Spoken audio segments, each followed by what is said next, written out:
तो हाजीपुर के लोगों की नजर में पशुपति पारस विलेन है। उनको लगता है पार्टी चाचा ने तोड़ दी, परिवार चाचा ने तोड़ दिया। चिराग पासवान जो आरोप लगाते हैं, हाजीपुर के ज्यादातर लोग उसको सही मानते हैं। कई लोगों की नाराजगी चिराग पासवान से भी है हाजीपुर में, ऐसा नहीं है। कई लोग ये कहते हैं कि जब चुनाव आएगा तब देखा जाएगा। नमस्कार, आप देख रहे हैं धाह न्यूज और मैं हूं अभिषेक मिश्रा।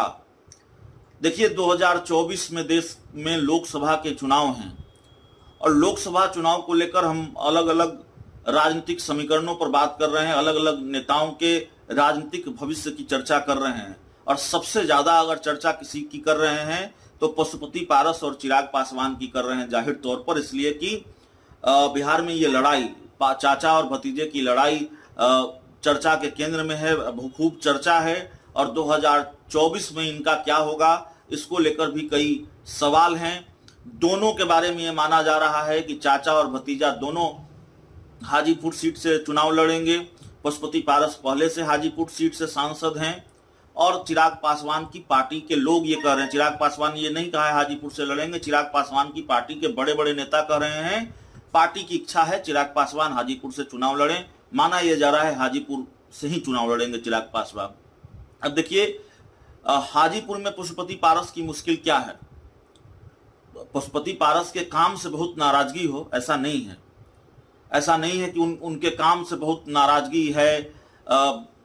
अपनी उम्र को हावी नहीं होने दिया पशुपति पारस ने। उम्र उनकी ज्यादा है लेकिन एक्टिव रहे हैं और हाल के दिनों में तो खूब एक्टिव हैं हाजीपुर में। कई चीजों का उद्घाटन किया है, काफी सक्रिय भी रहे हैं। और हाजीपुर हो, वैशाली हो, काफी ताकत दिखाई है, हुजूम लेकर पहुंचे हैं। अच्छा खासा जो हुजूम है वो नजर आया है उनके कार्यक्रमों में। लेकिन पशुपति पारस की दिक्कत एक परसेप्शन है। परसेप्शन ये है, जब हाजीपुर के लोगों से आप बात करेंगे, हाजीपुर में जाएंगे और कई लोगों से बात हमने की है और कई बार की है, हाल ही में नहीं, इससे पहले भी कई बार की है।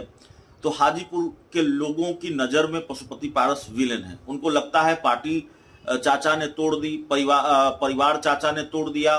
चिराग पासवान जो आरोप लगाते हैं, हाजीपुर के ज्यादातर लोग उसको सही मानते हैं। कई लोगों की नाराजगी चिराग पासवान से भी है हाजीपुर में, ऐसा नहीं है। कई लोग ये कहते हैं कि जब चुनाव आएगा तब देखा जाएगा। तो पशुपति पारस से दो तरह की नाराजगी है। एक जो परसेप्शन है पशुपति पारस के खिलाफ, वो उनको नुकसान पहुंचा सकता है। अब क्या पता वो एनडीए के कोटे से चुनाव लड़ें तो जाहिर तौर पर वो इस नुकसान से बच जाएं।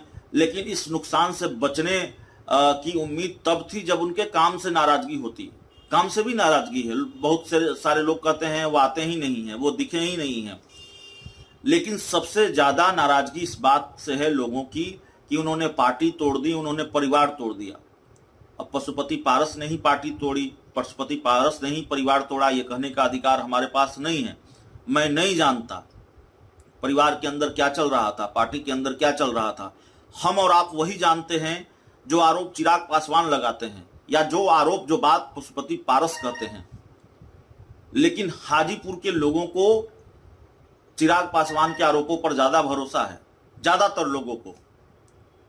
और ये परसेप्शन चाचा के लिए सबसे बड़ी मुश्किल है 2024 में। हाजीपुर के लोग इसी वजह से नाराज हैं और यही परसेप्शन उनके जेहन में घर कर गया है, यही बात उनके जेहन में घर कर गई है कि पशुपति पारस ने पार्टी तोड़ी, परिवार तोड़ा और इसी का नुकसान पशुपति पारस को उठाना पड़ सकता है। मामला काफी दिलचस्प भी है। अगर चिराग पासवान एनडीए के कोटे से चुनाव लड़ते हैं तो फिर पशुपति पारस क्या महागठबंधन खेमे से चुनाव लड़ेंगे, पशुपति पारस निर्दलीय चुनाव लड़ेंगे, या फिर बीजेपी चिराग पासवान को मना लेगी, चाचा हैं, चाचा यहाँ से सांसद हैं, उनकी सिटिंग सीट है और यहाँ से वो चुनाव लड़ें। तो जाहिर तौर पर पशुपति पारस को बहुत देखिए हल्के में नहीं लिया जा सकता। तो हाजीपुर के लोग बहुत नाराज हैं, हाजीपुर के लोगों में ये परसेप्शन है, इसलिए चाचा चुनाव हार जाएंगे, इसलिए चाचा के लिए सब कुछ खत्म हो गया है।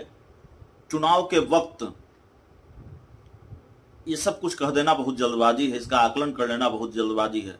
मुश्किलें चिराग के मुकाबले पशुपति पारस के सामने बहुत बड़ी हैं, चुनौतियां उनके सामने बहुत बड़ी हैं, क्योंकि हाजीपुर के लोग नाराज हैं और काम से ज्यादा इस बात से नाराज हैं कि उन पर आरोप है कि उन्होंने पार्टी तोड़ी, परिवार तोड़ा। लेकिन पशुपति पारस भी कोई राजनीति के कच्चे खिलाड़ी नहीं है।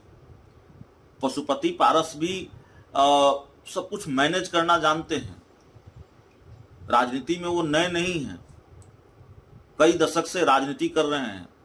पॉलिटिकल मैनेजमेंट वो खूब अच्छी तरह से जानते हैं।